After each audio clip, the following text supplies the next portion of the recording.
It is election day. Voters in the tri-state area choosing the next crop of representatives to make key decisions on issues that affect quality of life. In the city, the Board of Elections says more than 312,000 people have voted as of 3 this afternoon. That includes numbers from early voting. That's about 3.5% of the entire population. CBS 2 political reporter Marcia Kramer here now with how this low turnout has real impacts. Marcia. Well, Christina Maurice, it's an off-year election that apparently has failed to turn on voters, even though the decisions made by the three candidates selected are the things people groan about at the water cooler or the office coffee machine. Pundits say it's a crying shame. You're talking about less than 1,000 votes making up the difference in any of these elections.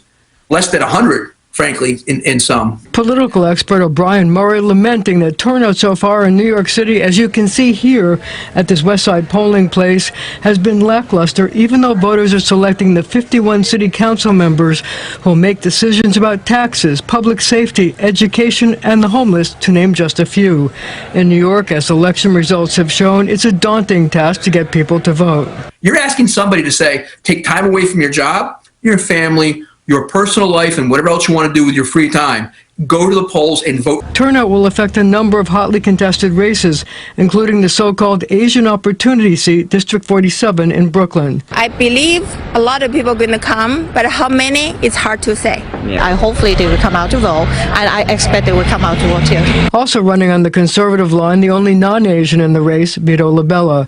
It will also decide the victor in Brooklyn's 47th district. Councilman Justin Brannan, a Democrat, and Ari Kagan, a Democrat who switched to the Republican Party, are duking it out. And the winner in Queens 19th, Republican incumbent Vicky Palladino, in a rematch with Democrat Tony Avella. On Long Island, Republicans are trying to take the county executive seat since Democrat Steve Bellone is term limited.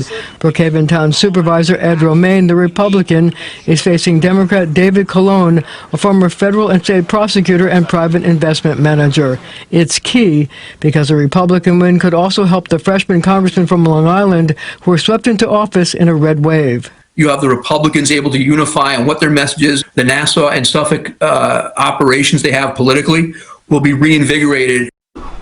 Now, there are many, many other contests. In Yonkers, Mayor Mike Spano is hoping to win yet another term. In Jersey, the Senate and Assembly seats are up for grabs. And let's not forget all the judges on the ballot. They'll get to decide who goes to jail or who remains on the street. Very important decisions. Yes, very much so. As we were mentioning, looked like there were more poll workers than there were voters I today. think you're right. Not a great look. No. All right. Marcia, thank you.